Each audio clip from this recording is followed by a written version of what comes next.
നവകാഭിഷേകം കഴിഞ്ഞു, ശംഖാഭിഷേകം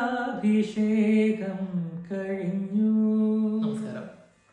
ഇന്ന് നമുക്ക് പുതിയ 2 രാഗങ്ങളുടെ വിശേഷങ്ങൾ അറിയാം. ആരഭി, ശുദ്ധ സാവേരി. 29ാമത് മേളകർത്ത രാഗമായ ധീരശങ്കരാഭരണത്തിന്റെ ജന്യരാഗങ്ങൾ തന്നെയാണ് ആരഭിയും ശുദ്ധ സാവേരി. ആരഭി രാഗത്തിന്റെ ആരോഹണം സരി മ പദ സ സാനിധ പ മഗരി സാ.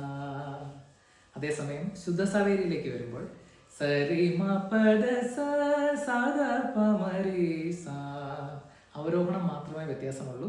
ആരോഹണം 2 രാഗങ്ങളിലും ഒരുപോലെ തന്നെയാണ്. ആദ്യം ആരഭി രാഗം. സ്വരസ്ഥാനങ്ങൾ ഷഡ്ജം, ചതുശ്രുതി ഋഷഭം, അന്ധരഗാന്ധാരം, ശുദ്ധ മധ്യമം, പഞ്ചമം, ചതുശ്രുതി ദൈവതം, കാകളി നിഷാദം എന്നിവയാണ്. പഞ്ചരത്ന കൃതികളിലൊന്നായ സാധിം ചനെ ഈ ഒരു രാഗത്തിലാണ് കമ്പോസ് ചെയ്തിരിക്കുന്നത്.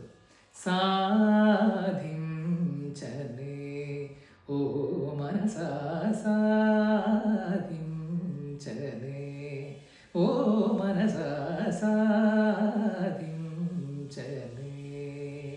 അതുപോലെ മറ്റൊരു കൃതിയാണ് നരസിംഹമാമവ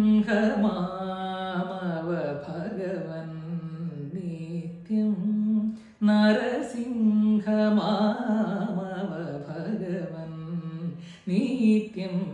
ഒരുപാട് സിനിമാ പാട്ടുകൾ ഈ രാഗത്തിൽ കമ്പോസ് ചെയ്തിട്ടുണ്ട്. അതുപോലെ ഒരുപാട് ഭക്തി ഗാനങ്ങൾ. നവകാഭിഷേകം കഴിഞ്ഞു, ശംഖാഭിഷേകം കഴിഞ്ഞു.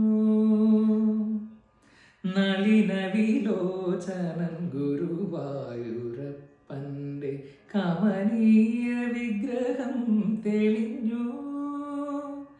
നവകാഭിഷേകം.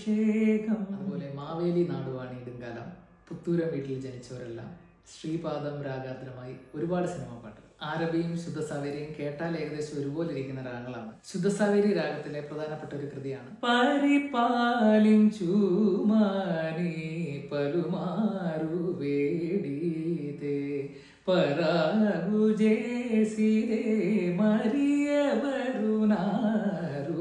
പരിപാലിൻസു. മിഴിരണ്ടിലും എന്ന് പറയുന്ന സിനിമയിലെ ആലിലത്താലിയുമായി എന്ന പാട്ട് ശുദ്ധ സാവേരി രാഗത്തിലാണ് കമ്പോസ് ചെയ്തിരിക്കുന്നത്. ആലിലത്താലിയുമായി വരു നീ തിങ്കളേ ഇതിലേ ഇതിലേ